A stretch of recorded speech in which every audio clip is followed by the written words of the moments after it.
First ನೋಡಿದ ತಕ್ಷಣ ಯಾವನಪ್ಪ ಇವನು ಸಿಕ್ಕಾಪಟ್ಟೆ ಆ್ಯಟಿಟ್ಯೂಡ್ ಇದೆ, ಕೋಪಿಷ್ಟ, ಹಾಗೆ ಹೀಗೆ ಎಲ್ಲ ಅನ್ಕೋತಾರೆ. ಒಂದು ಸಲ ನನ್ನ ಸಂಪರ್ಕಕ್ಕೆ ಬಂದ ಮೇಲೆ ಅನಿಸುತ್ತೆ ಇವನು ಒಳ್ಳೆಯವನು. ಸೀರಿಯಲ್ ಬಿಡೋಕ್ಕೆ ಕಾರಣ ಏನು ಅಂತಂದರೆ, ಸೀರಿಯಲ್ ಹೆಣ್ಮಕ್ಳದ್ದು, ಮನೆ ಟಿ ವಿ ಅವ್ರದ್ದೇ, ದೊಡ್ಡ ಸ್ಕ್ರೀನ್ ನಮ್ಮದು. ಬರ್ತಾ ಬರ್ತಾ ಬರ್ತಾ ಎಲ್ಲ ವುಮೆನ್ ಓರಿಯೆಂಟೆಡ್ ಆಗೋಯ್ತು.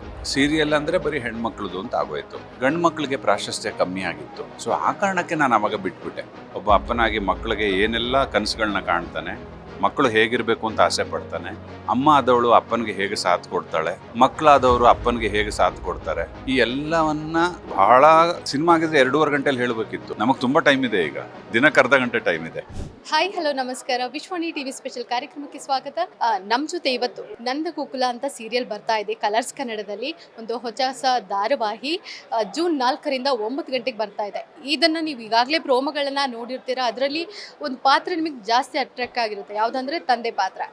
ಅವ್ರು ಇವತ್ತು ನಮ್ಮ ಜೊತೆಗಿದ್ದಾರೆ. ಬನ್ನಿ ಅವರನ್ನ ಮಾತಾಡ್ಸೋಣ. ನಮ್ಮ ಜೊತೆ ಇವತ್ತು ಅರವಿಂದ್ ಅವರು ಇದ್ದಾರೆ. ಬನ್ನಿ ಮಾತಾಡ್ಸೋಣ. ನಮಸ್ಕಾರ ಸರ್. ನಮಸ್ಕಾರ. ನಮಸ್ಕಾರ. ನನ್ನ ಕಾರ್ಯಕ್ಕೆ ನಿಮಗೆ ಸ್ವಾಗತ. ನನ್ನ ದರ್ಶನವೇ ಹಾಗೆ. ಫಸ್ಟ್ ನೋಡಿದ ತಕ್ಷಣ ಯಾವನಪ್ಪ ಇವನು ಸಿಕ್ಕಾಪಟ್ಟೆ ಆ್ಯಟಿಟ್ಯೂಡ್ ಇದೆ, ಕೋಪಿಷ್ಟ, ಹಾಗೆ ಹೀಗೆ ಎಲ್ಲ ಅನ್ಕೋತಾರೆ. ಒಂದು ಸಲ ನನ್ನ ಸಂಪರ್ಕಕ್ಕೆ ಬಂದ ಮೇಲೆ ಅನಿಸುತ್ತೆ ಇವನು ಒಳ್ಳೆಯವನು, ಸ್ವಲ್ಪ ಡಿಸೈಡ್ ಮಾಡಬಾರ್ದು. ನಂದಗೋಕುಲ 10 ವರ್ಷದ ದೀರ್ಘ ಸಮಯ ತಗೊಂಡು ಈ ಸೀರಿಯಲ್ ಬರ್ತಾ ಇದ್ದೀರಾ ಅಂತ ನೀವು ಹೇಳಿದ್ರಿ. ಏನು ರೀಸನ್ ಇದಕ್ಕೆ? ಇತ್ತೀಚಿನ ದಿನಗಳಲ್ಲಿ ನಾನು ಆವಾಗಲೇ ಒಂದು ಕಾರಣ ಹೇಳಿದ್ದೆ. ನಾನು ಸೀರಿಯಲ್ ಬಿಡೋಕ್ಕೆ ಕಾರಣ ಏನು ಅಂತಂದರೆ, ಅಫ್ಕೋರ್ಸ್ ಸೀರಿಯಲ್ ಹೆಣ್ಮಕ್ಳದ್ದು, ಮನೆ ಟಿ ವಿ ಅವ್ರದ್ದೇ, ದೊಡ್ಡ ಸ್ಕ್ರೀನ್ ನಮ್ಮದು. ಸೊ ಹಾಗಾಗಿ ಏನಾಗಿದೆ, ಬರ್ತಾ ಬರ್ತಾ ಬರ್ತಾ ಎಲ್ಲ ವುಮೆನ್ ಓರಿಯೆಂಟೆಡ್ ಆಗೋಯಿತು. ಸೀರಿಯಲ್ ಅಂದರೆ ಬರೀ ಹೆಣ್ಮಕ್ಳದ್ದು ಅಂತ ಆಗೋಯಿತು. ಗಂಡು ಮಕ್ಕಳಿಗೆ ಪ್ರಾಶಸ್ತ್ಯ ಕಮ್ಮಿ ಆಗಿತ್ತು. ಸೊ ಆ ಕಾರಣಕ್ಕೆ ನಾನು ಆವಾಗ ಬಿಟ್ಬಿಟ್ಟೆ. ಮತ್ತು ನನಗೆ ಸಿನಿಮಾದಲ್ಲಿ ಹೆಚ್ಚು ಹೆಚ್ಚು ತೊಡಗಿಸ್ಕೊಳ್ಬೇಕು ಅಂತ ಆಸೆ ಇತ್ತು. ಆ ಕಾರಣಕ್ಕೋಸ್ಕರ ಹೋಗಿದ್ದೆ. ಇದು ತುಂಬ ಮುಖ್ಯವಾದ ಪಾತ್ರ, ಟೈಟಲ್ ರೋಲ್. ನಂದಗೋಕುಲ, ನಂದನ ಗೋಕುಲ, ನಂದಕುಮಾರನ ಗೋಕುಲ ಮುಖ್ಯ ಪಾತ್ರ. ಪ್ರತಿಯೊಬ್ಬ ಅಪ್ಪನ ಕತೆ ಇದು. ತುಂಬ ಚೆನ್ನಾಗಿ ಮಾಡ್ಕೊಂಡಿದ್ದಾರೆ ಕತೆ. ಹೇಗೆ ಅಂದರೆ, ನಮಗೆ ಯಾವಾಗಲೂ ಒಬ್ಬರು ಹಿರಿಯರು ಇರಬೇಕು, ನಮಗೆ ಮಾರ್ಗದರ್ಶನ ಮಾಡೋಕ್ಕೊಬ್ಬರು ಹಿರಿಯರು ಇರಬೇಕು. ಇವತ್ತು ಬಹಳಷ್ಟು ಜನ ಯುವಕರು ದಾರಿ ತಪ್ಪಿರೋದು ಏನಕ್ಕೆ ಅಂತಂದರೆ, ಮಾರ್ಗದರ್ಶನ ಇಲ್ಲದೆ ಇರೋದು. ಸೊ ಈ ಸೀರಿಯಲ್ಲು ಅದನ್ನೆಲ್ಲ ತೋರಿಸುತ್ತೆ ಕರೆಕ್ಟಾಗಿ. ಇವತ್ತಿನ ಕಾಲಮಾನಕ್ಕೆ ತಕ್ಕಂತಹ ಸೀರಿಯಲ್ ಅಂತ ನನ್ನ ಭಾವನೆ ಇದು. ಒಬ್ಬ ಅಪ್ಪನಾಗಿ ಎಷ್ಟೋ ಜವಾಬ್ದಾರಿ ಇರುತ್ತೆ. ಒಬ್ಬ ಅಪ್ಪನಾಗಿ ಮಕ್ಕಳಿಗೆ ಏನೆಲ್ಲ ಕನಸುಗಳನ್ನ ಕಾಣ್ತಾನೆ, ಮಕ್ಕಳು ಹೇಗಿರಬೇಕು ಅಂತ ಆಸೆ ಪಡ್ತಾನೆ, ಅಮ್ಮ ಆದವಳು ಅಪ್ಪನಿಗೆ ಹೇಗೆ ಸಾಥ್ ಕೊಡ್ತಾಳೆ, ಮಕ್ಕಳಾದವರು ಅಪ್ಪನಿಗೆ ಹೇಗೆ ಸಾಥ್ ಕೊಡ್ತಾರೆ, ಈ ಎಲ್ಲವನ್ನ ಬಹಳ ಸಿನಿಮಾ ಆಗಿದ್ರೆ 2.5 ಗಂಟೆಯಲ್ಲಿ ಹೇಳಬೇಕಿತ್ತು. ನಮಗೆ ತುಂಬ ಟೈಮ್ ಇದೆ, ಈಗ ದಿನಕ್ಕೆ ಅರ್ಧ ಗಂಟೆ ಟೈಮ್ ಇದೆ. ನಾವು ಬಹಳ ನೀಟಾಗಿ ಸೊಗಸಾಗಿ ಸ್ಕ್ರೀನ್ ಪ್ಲೇ ಮಾಡಿಕೊಂಡು ಹೇಳ್ತಾ ಇದ್ದಾರೆ. ತುಂಬ ನನಗೆ ಇಷ್ಟವಾದ ಪಾತ್ರ ಅಂತ ನಾನು ಹೇಳೋಕ್ಕೆ ಇಷ್ಟಪಡ್ತೀನಿ. ನಂದನ ಕುಲ, ನಂದಗೋಕುಲ, ನಂದಕುಮಾರನ ಪಾತ್ರ ನಾನು ಅಭಿನಯಿಸ್ತಾ ಇದ್ದೀನಿ. ದಯವಿಟ್ಟು ನೀವೆಲ್ಲ ಸೋಮವಾರದಿಂದ ಶುಕ್ರವಾರದವರೆಗೆ ಬರುವ ಕಲರ್ಸ್ ಕನ್ನಡದಲ್ಲಿ 9 ಗಂಟೆಗೆ 4ನೇ ತಾರೀಕಿಂದ ಲಾಂಚ್ ಆಗುತ್ತೆ. ನೀವೆಲ್ಲ ಬರಬೇಕು, ನೋಡಬೇಕು, ಮನಮಂದಿಯೆಲ್ಲ ನೋಡಿ ನಿಮ್ಮ ಫೀಡ್ಬ್ಯಾಕ್ನು ಕೊಡಬೇಕು ಅಂತ ನಾನು ಈ ಮೂಲಕ, ನಿಮ್ಮ ಮಾಧ್ಯಮದ ಮೂಲಕ ಎಲ್ಲರನ್ನೂ ಕೇಳ್ಕೊತೀನಿ. ನೀವು ನಮ್ಮ ಕಾರ್ಯಕ್ರಮಕ್ಕೆ ಬಂದಿದ್ದು ಸಂತೋಷ. ಇವತ್ತು ಸಣ್ಣದಾಗಿ ನಮ್ಮ ಮೊಮ್ಮಗಳು ನಾಮಕರಣ ಮಾಡಿದ್ದೀವಿ. ದಯವಿಟ್ಟು ಊಟ ಮಾಡ್ಕೊಂಡು ಹೋಗಿ ಅಂತ ಈ ಮೂಲಕ ಕೇಳ್ಕೊತೀನಿ. ನೀವು ತುಂಬ ಸಿನಿಮಾಗಳಲ್ಲಿ ನಟಿಸಿದ್ದೀರಾ. ಸಿನಿಮಾಕ್ಕೂ ಸೀರಿಯಲ್ ಪಾತ್ರಕ್ಕೂ ಏನು ಡಿಫ್ರೆನ್ಸ್ ಅನಿಸುತ್ತೆ ನಿಮಗೆ ಅಂತ? ಅಭಿನಯದಲ್ಲಿ ಏನೂ ವ್ಯತ್ಯಾಸ ಇರೋದಿಲ್ಲ. ಅಭಿನಯನೇ. ಸಿನಿಮಾದಲ್ಲಿ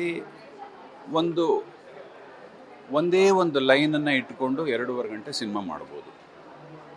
ಸೀರಿಯಲ್ಲು ಒಂದೇ ಲೈನ್ ಇಟ್ಕೊಂಡು 1 ವರ್ಷ ಸೀರಿಯಲ್ ಮಾಡ್ಬೋದು.